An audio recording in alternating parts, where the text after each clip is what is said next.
Welcome to Luca and Miguel. Enjoy the video. You begin by confirming prerequisites. Gimp 2, 10 or newer and the correct plugin type, Python foo, script foo, or compiled. Once done, open Edit Right Arrow Preferences, Right Arrow Folders, Right Arrow Plugins and Scripts, and note both user and system paths so you know where to place files. Make sure to enable Python foo if your tool is a PyScript, script foo for SCM scripts. Then close Preferences and prepare the plugin file and any supporting folders for copying into the chosen path. Now you install the tool, copy the Py, SCM, or compiled binary into the folder you noted.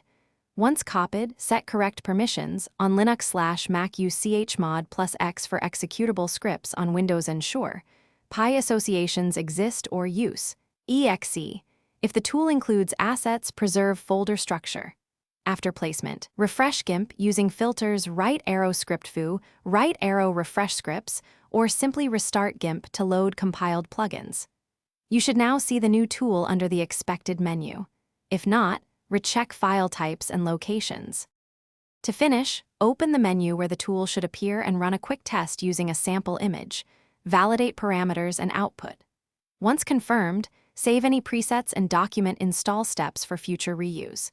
If the tool does not load, open Gimp Error Console to read messages. Missing dependencies or syntax errors are common causes.